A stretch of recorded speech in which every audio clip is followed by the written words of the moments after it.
Start with the Pledge of Allegiance.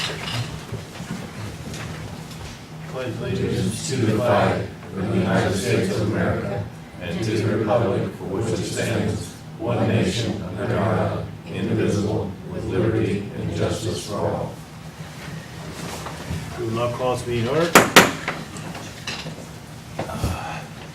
We're here for the purpose to follow up on our discussion or item that was brought up at our last meeting about changing some people from full-time to part-time in the Superior Court office. And it was recommended that we have the committee meet over Wages and Finance to discuss the matter and just talk about it as a group, and then come back and bring a recommendation back to the council. In fact, our council chair for that is Ms. Holly Dunn. Do you have your recommendation at this time? I do. Just for the sake of time, I'd like to read a statement. We did meet as a committee twice. The whole council at different times was a part of those discussions, and so without further ado, unfortunately, at this point, the committee would unanimously recommend that the county council and commissioners vote no in regards to Superior Court Judge Freed's verbal request to shift. There's really two parts, a full-time position into two part-time positions. Additionally, we would recommend that the county council vote no to the request to exchange the cost associated with full-time benefits to increase Judge Freed's part-time employees. And we felt like we wanted to just elaborate on that decision. And it was really that through these meetings that we have discussed this proposal at length. The county council's responsibility is physical, and our decisions must be made regardless of emotional connections. And the judge's proposal was really like no way simple. ICC codes, job descriptions, classifications, salary schedules have been established by respected council members and in addition, outside counsel. And I might mention at a cost for the purpose of ensuring really impartial and just treatment without favoritism or discrimination to our county employees. So just a couple points that kind of kept coming up as we discussed it. One is we are aware that the county employees have low wages, and we are, I mean, really, there's just, you can't place a value on any one of them above another, and that they are all very important and valued and vital to our county success. But just due to lack of funding, we have to make decisions to increase salaries carefully and have to keep the whole court, I mean, the whole county in mind when we make those decisions. Budget hearings will begin next month, and at that time, last year I think we met 18 times. I mean, we met a lot, and we'll have an opportunity to really hear you again. Judge Freed, if you'd like to submit a written report or proposal during that time, it'll also give us an opportunity or provide an opportunity for us to have conversations with the commissioners, because those decisions are made. It's not all us. It's some of them require commissioners making adjustments as well. We felt like it was really important to mention that opening the possibility of exchanging medical benefits for increased salary among county employees would have an overall effect on the county and our ability to provide medical benefits to employees. Whereas this proposition could potentially help your office, it could present greater problems throughout the county. And finally, and actually Ann is here, so she can elaborate if she would. She came across a funding opportunity that could support the courts potentially. And so it's a Indiana Court Improvement Program. It's a federal grant program administered by the United States Department of Health and Human Services Administration for Children and Families. I don't really have any more information than that. It looks like if you, and I found it through indiana.gov through the court area, it looks like there are several different grant possibilities, and there's more information on there to download to see how to qualify for the grants. But that, based on my reading of the qualifications and what it's for, I think it's something worth looking into. I think it was created, my understanding is, one of the programs, and there may be multiple grants, but one of them was created specifically for counties that have had an increase in CHINS cases due to, of course, the opiate issues. And based on that, I thought it might be something worth looking into. So just in short, we would currently recommend a no at this time. Okay. Judge Freed, did you want to address the council at all?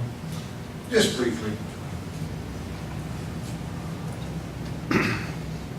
Mostly, I just wanted you to know I'm not upset with anybody here about this. I mean, I understand the situation, and I certainly understand and I appreciate the work that goes into writing a response like this. I do appreciate that, by the way.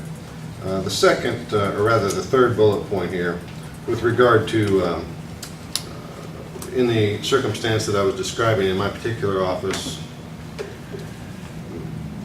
3 of the 4 absolutely don't need your health insurance. In fact, it's more expensive than other options. The other one wants it, which is kind of the scenario you're talking about right here. Some don't need it at all, and some need it extremely badly. But if you reduce the pool size by letting some of them that are lukewarm about having it transfer out of it, reduce the pool size so it could increase the rates, make it harder on those that do need to be in there. So I understand that. That's absolutely legitimate. I appreciate that. I think if that alone would carry the day. I understand what you're saying there. The part about the job descriptions and the classifications, and I don't even know what the ICC code, what that's about really.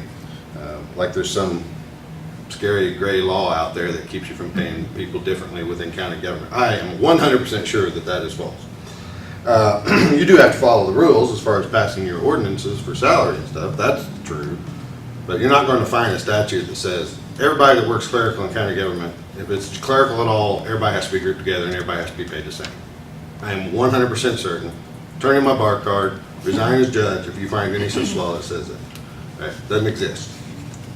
So you can change that at budget time or any other time. I wish you would, because there are differences between the employees. As far as the grants, court improvement grants, I'm familiar with those. They're small and you're not to use them for salaries. So that may help in some way, but Not where you want it to. yeah, I'm not saying not do it. I mean, there might be some good things we could use a couple grand for. Those Supreme Court grants tend to be pretty small, by the way. Sometimes if we're allocating something from the general fund towards an expense in the court, that is the fund's able to take care of it, may potentially free that money up to go towards. Play the shell game a little Right. bit, yeah. Yeah. Mhm. Yeah, sure. We'll look into that. And the one thing I want you to come away with is not to feel as though this is a total waste of your time. I'm sure your employees feel appreciative of the fact you come down and you fought for them. We appreciate it. We appreciate the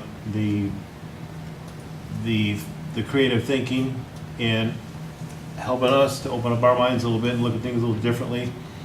We at one point, as an entire council, at some point throughout the meetings, have all talked with our chairwoman down there, Holly Dunn, and have shared our thoughts and concerns and potential ramifications. And I've gotten emails from other departments with people saying, hey, time out here. If you do this, we're full-time, we're getting less than a full-time, than the part-time. And I understand they were giving up some of their benefits, which you got away with into the whole thing. And I get what you were doing with that. Yep.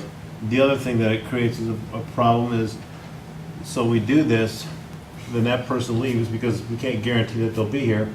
The next person you interview says, well, what kind of benefits do you offer? And you say, we have none at this time. It's hard to back up. There's no reverse on this. It's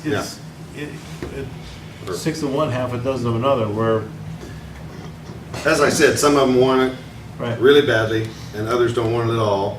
And who's to say the next time I had a position open, the person that I would really like to hire really wants the insurance badly, and it's hard to back up from that. I absolutely get what you're saying.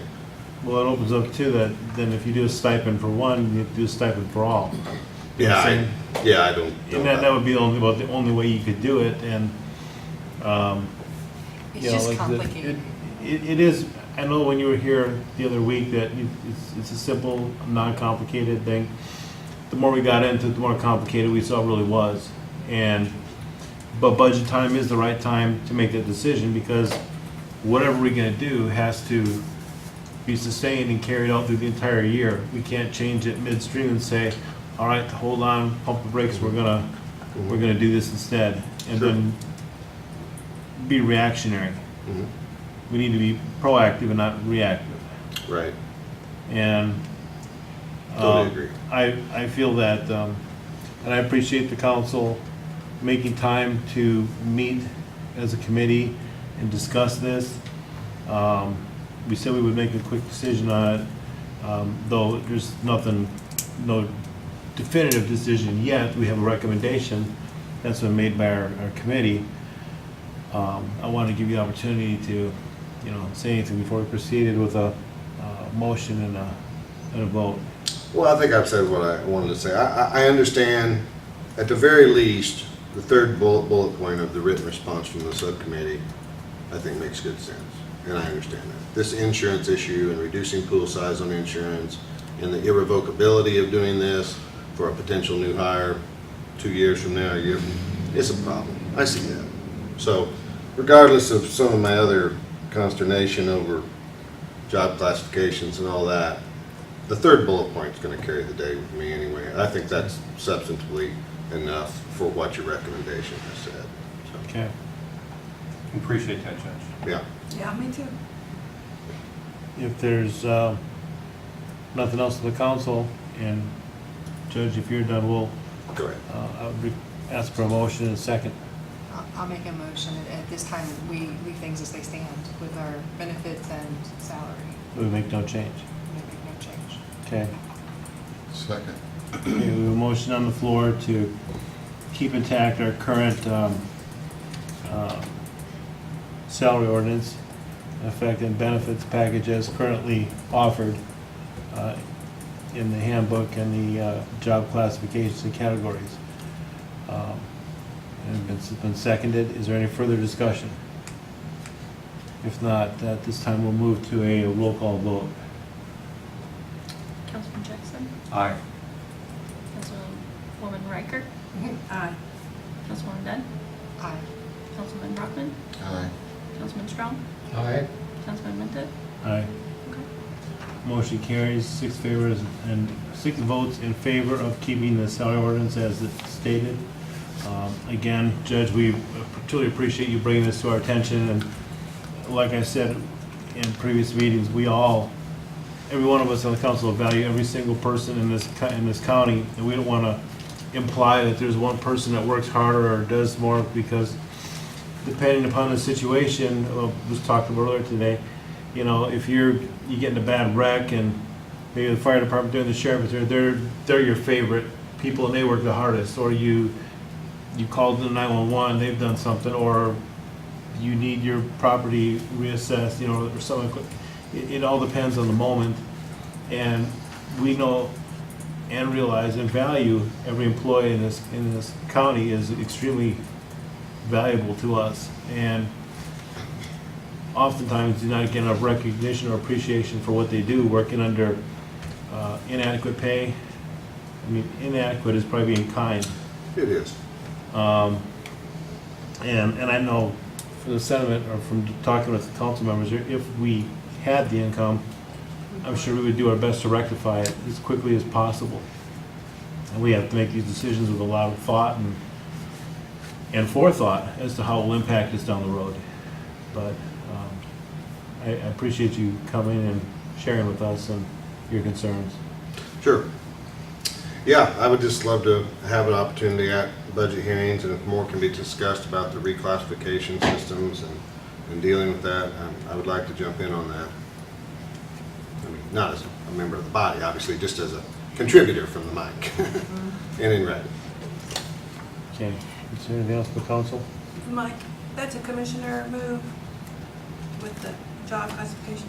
Yep. Mm-hmm. Yep. I'd like to share one sentiment with the judge. I have paid attention to what goes on in the courts since I've been here. And I'll tell you one frustration I really have, Judge, about our courts.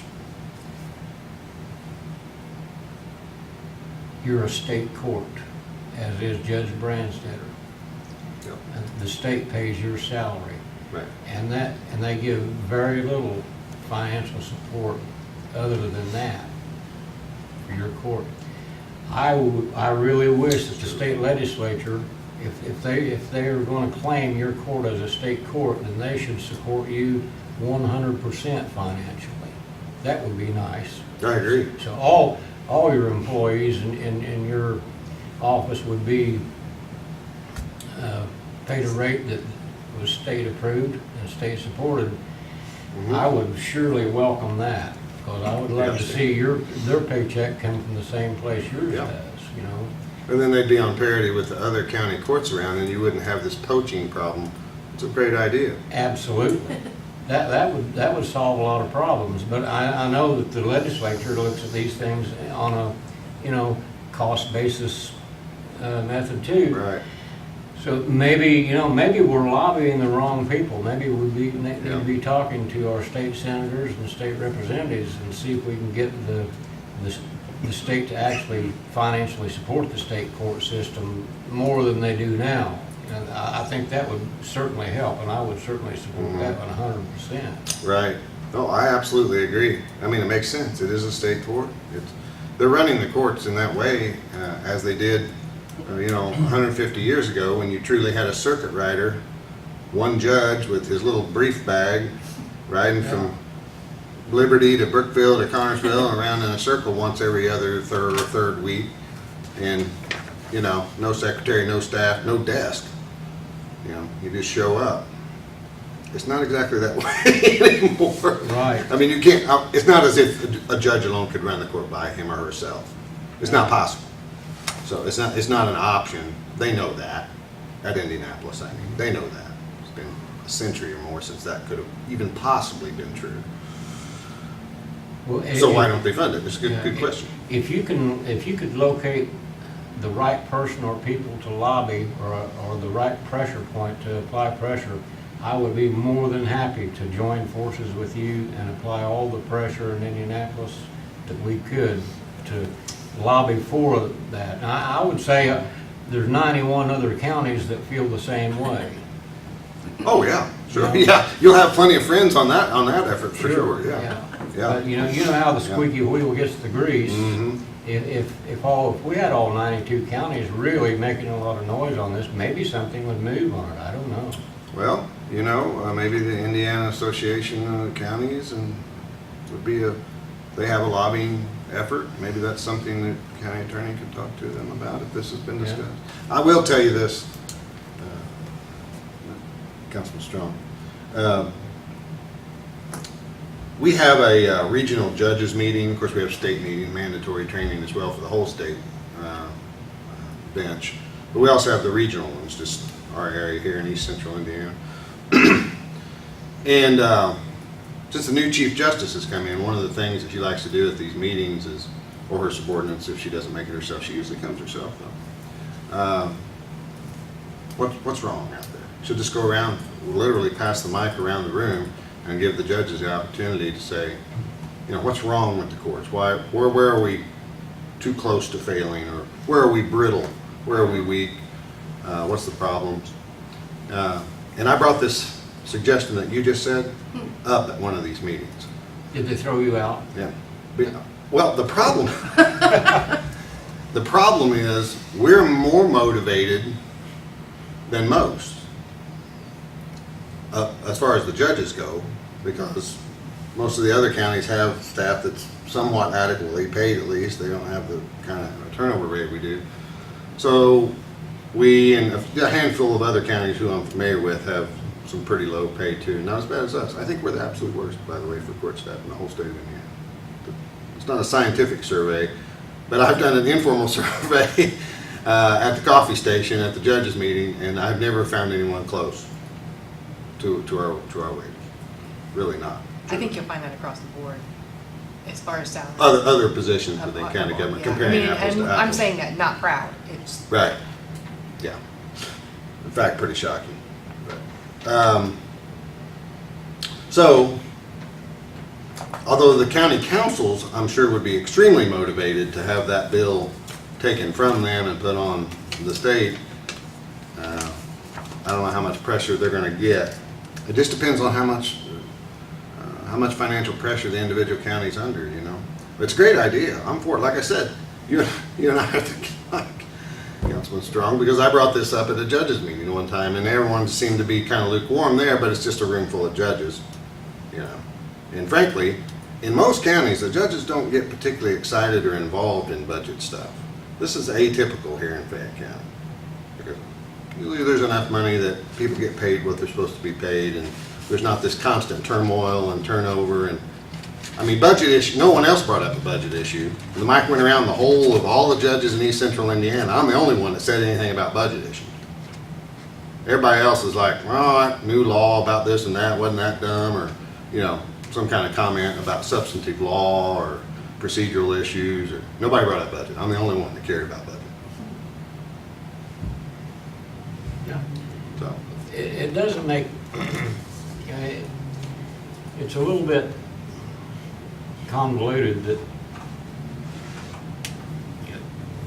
the state sets your salary, they pay you, but the local voters here hire you.